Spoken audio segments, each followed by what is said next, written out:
Assalamualaikum warahmatullahi wabarakatuh. Alhamdulillahirabbil alamin alladzi 'allama bil qalami 'allamal insana ma lam ya'lam. Asyhadu an la ilaha illallah asyhadu anna Muhammadan abduhu wa rasuluh. Allahumma shalli ala Muhammadin wa ala alihi wa ashabihi ajmain. Amma ba'd. Nanda sekalian, alhamdulillah kita bersyukur pada Allah Subhanahu wa taala pada kesempatan ini kita diberi kesempatan untuk bisa melanjutkan kuliah kita, sekalipun materi kuliah ini saya kirimkan melalui channel YouTube atau TikTok. Salam salawat kepada Nabiullah Muhammad SAW, Nabi yang senantiasa kita jadikan sebagai qudwah, sebagai contoh, sebagai suri toladan di dalam kehidupan kita. Nanda sekalian, insyaallah materi kita pada kesempatan ini, sebelum kita mulai saya minta menyiapkan pulpen, mencatat, menelaah ya. Kemudian setelah itu Nanda saya minta untuk mengupload kembali catatannya di grup. Baik, materi kita pada kesempatan ini adalah sejarah Muhammadiyah.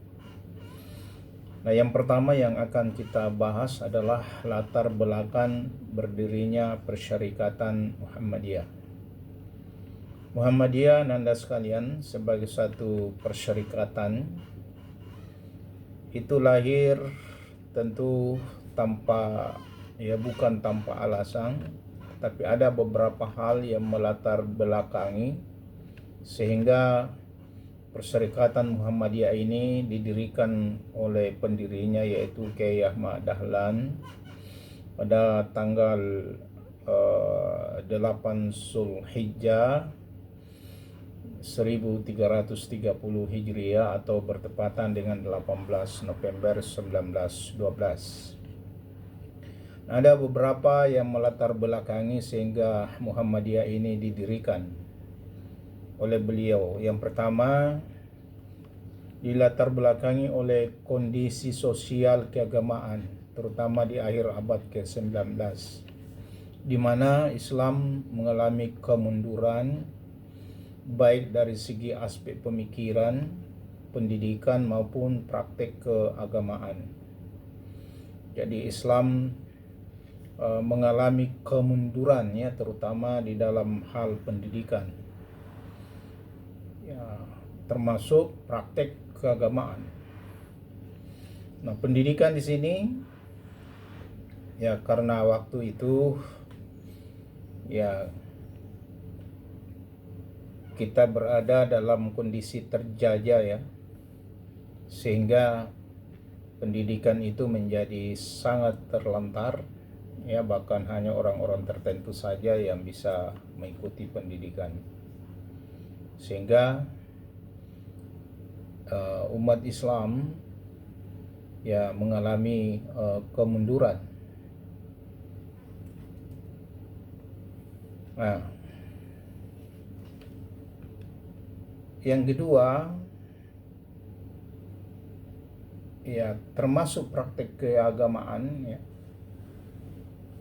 karena pendidikan, terutama pendidikan agama rendah, sehingga dalam praktik keagamaan pun mereka melakukannya tidak sesuai dengan tuntunan.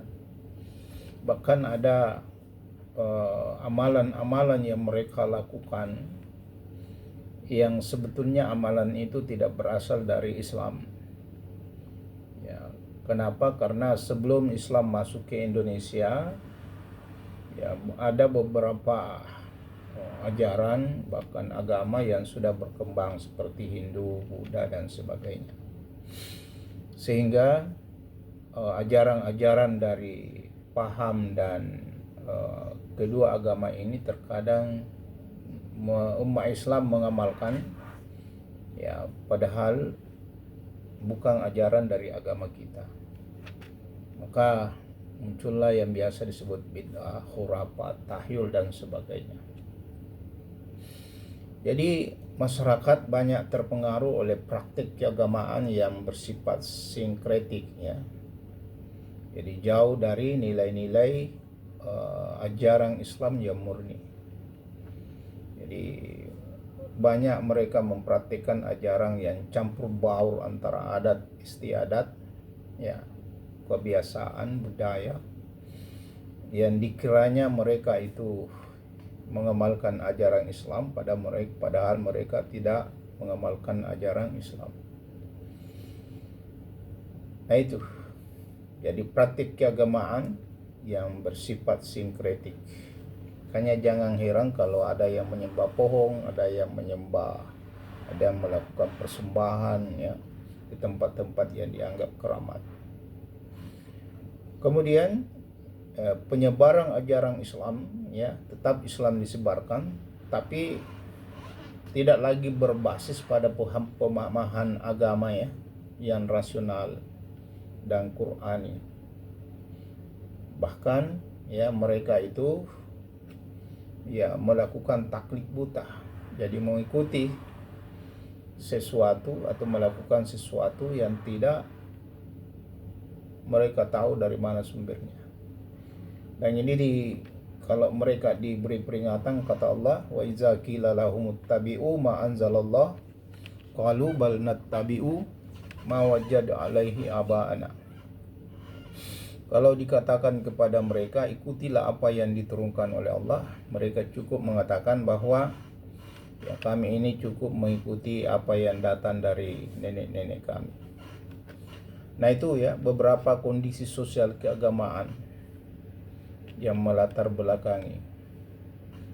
Jadi umat Islam, ya, dalam sosial keagamaan itu sangat-sangat memprihatinkan. Yang kedua, ya, ada dampak dari penjajahan Belanda yang dialami oleh umat Islam di Indonesia. Ya, terutama karena Belanda sebagai penjajah itu menerapkan politik etis dan monopoli. Pendidikan modern itu diperuntukkan hanya untuk kepentingan kolonial saja. Jadi para rakyat masyarakat Islam itu tidak bebas mengenyang pendidikan. Jadi umat Islam tentu mengalami ketertinggalan dalam bidang pendidikan, termasuk dalam bidang ekonomi dan kesehatan. Jadi banyak praktik-praktik klinik, ya, dalam bidang kesehatan, misalnya perdukungan, ya, dan tentu, ya, mereka melakukannya itu karena, ya, kebodohannya, ya, dalam bidang kesehatan.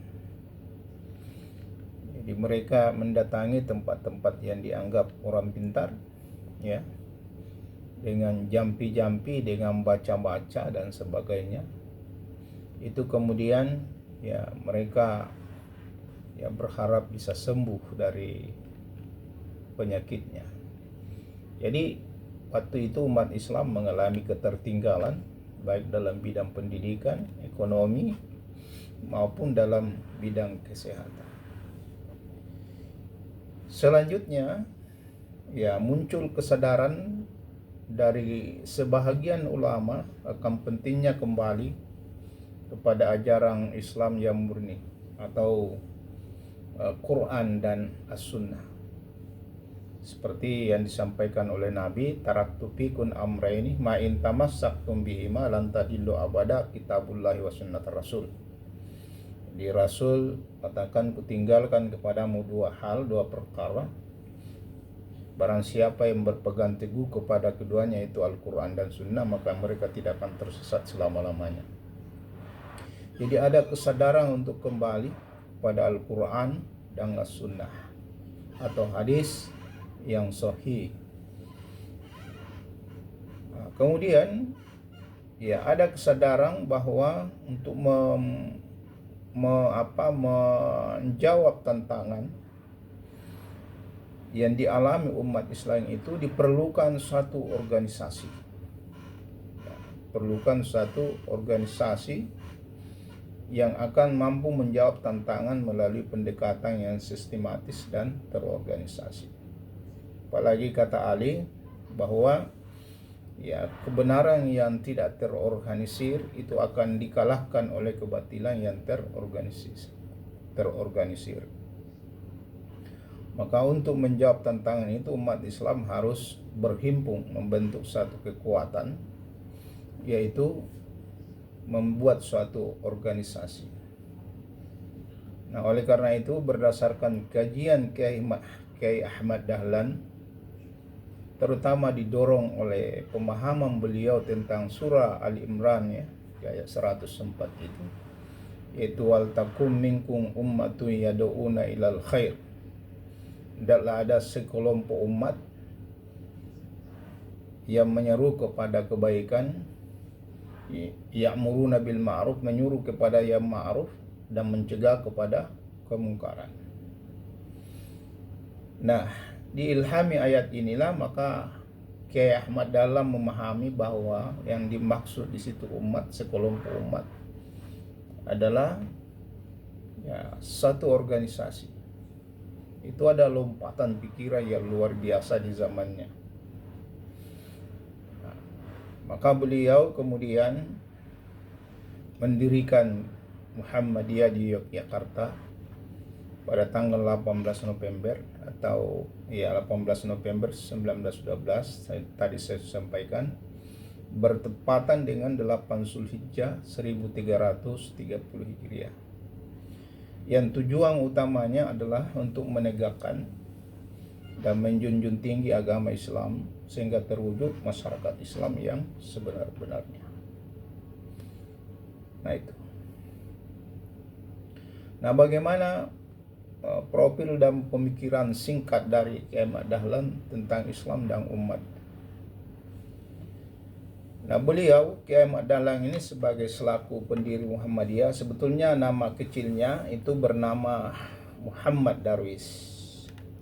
Beliau lahir di Yogyakarta pada tahun 1868. Kemudian beliau menimba ilmu agama di Mekah dan memperdalam pemikiran pembaruan Islam, terutama dari gerakan-gerakan di Timur Tengah, ya, seperti pemikiran Muhammad Abdu Jalaluddin Al-Afghani.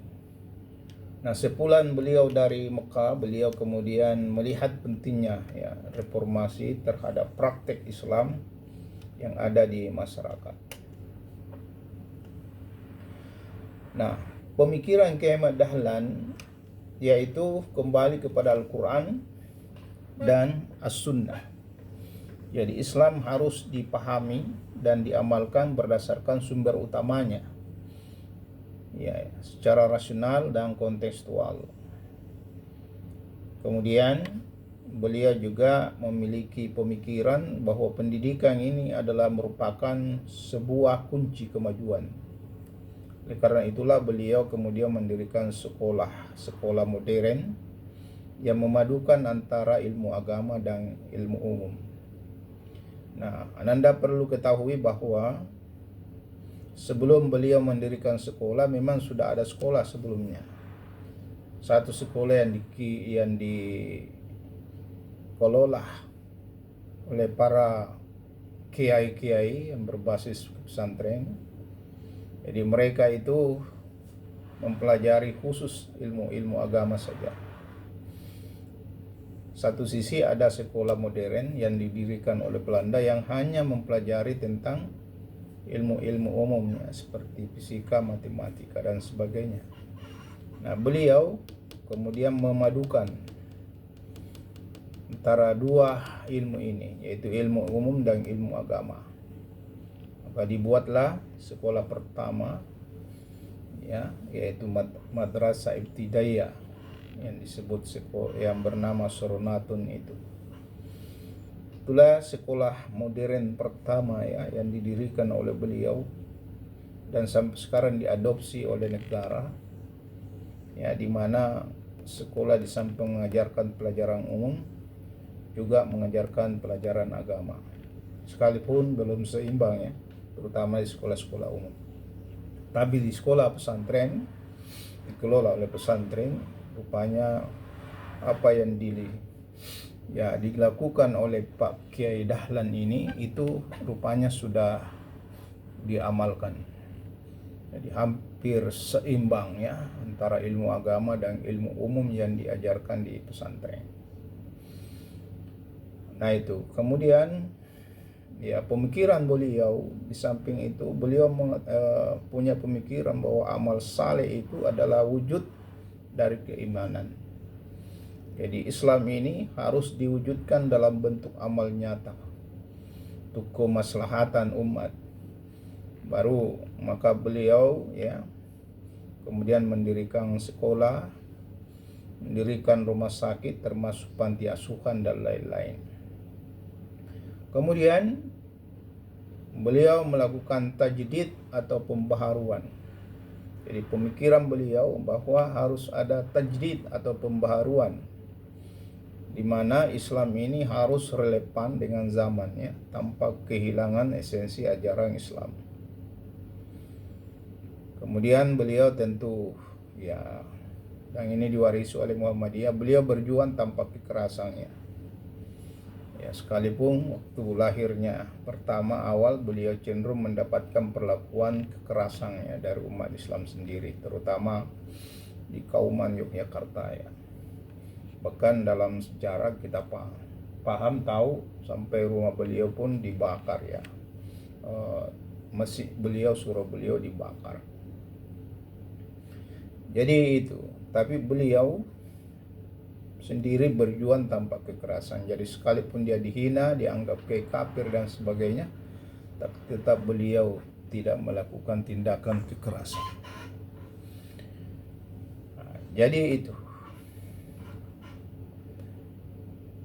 Nah, oleh karena itu sekalian, kalau kita lihat kesimpulannya bahwa Muhammadiyah ini didirikan pertama itu dilatar belakangi oleh kondisi umat Islam ya terhadap pemahaman agamanya yang belum mengamalkan ajaran Islam secara baik ya, tidak berdasarkan Quran dan Sunnah, termasuk umat Islam mengalami kemunduran dalam pendidikan dan ekonomi. Kemudian beliau juga terpengaruh oleh hasil kajian beliau di dalam Al-Quran di surah Ali Imran tadi di ayat 104. Nah, kemudian juga didorong oleh hasil kajian beliau terhadap pemikiran para pembaharu ya, terutama ketika beliau masih ada di Mekah. Dan yang tidak kalah pentingnya ya, karena adanya penjajahan ya yang membuat umat Islam semakin terpuruk. Nah, kesadaran inilah yang kemudian membuat Kyai Ahmad Dahlan bersama dengan murid-muridnya lalu mendirikan Muhammadiyah. Nah, Muhammadiyah ini ananda sekalian, Muhammadiyah itu artinya adalah pengikut Muhammad. Jadi Muhammadiyah berasal dari kata Muhammad, yaitu nabi kita Muhammad sallallahu alaihi wasallam, kemudian mendapatkan nisbiyah atau penjenisan dia yang artinya pengikut Muhammad. Itu arti Muhammadiyah secara bahasa. Secara istilah, Muhammadiyah itu adalah suatu organisasi dakwah yang berjuang menegakkan Islam, menjunjung tinggi agama Islam sehingga terwujud masyarakat Islam yang sebenar-benarnya berdasarkan Al-Quran dan As-Sunnah. Nah, itu pengertian Muhammadiyah. Kemudian tujuan Muhammadiyah adalah seperti tadi, yaitu menegakkan dan menjunjung tinggi agama Islam agar terwujud ya, supaya terwujud masyarakat Islam yang sebenar-benarnya. Nah, itulah nanda sekalian kenapa Muhammadiyah ini hadir ya.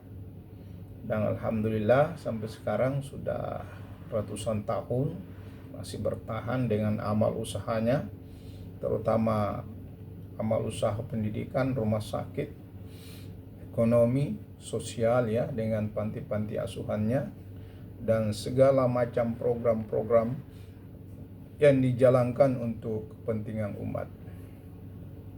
Nah, jadi penutup dari kuliah kita ini, saya ingin mengatakan bahwa Muhammadiyah adalah gerakan tajdid atau pembaharuan yang didirikan oleh Kiai Ma'ad Dahlan untuk menjawab tantangan zaman dan membangun masyarakat Islam yang sebenar-benarnya. Nah, spirit dasar gerakan ini adalah kembali kepada Al-Quran dan Sunnah dan menjadikan Islam ini sebagai kekuatan pembebas umat dari keterbelakangan dan kebodohan. Saya kira demikian Anda sekalian, materi kita tentang Muhammadiyah ini, ya, latar belakang berdirinya, termasuk tujuannya dan siapa tokoh di baliknya. Semoga bermanfaat. Saya akhiri, nasrun minallah wa fathul qarib wa basyiril mu'minin. Assalamualaikum warahmatullahi wabarakatuh.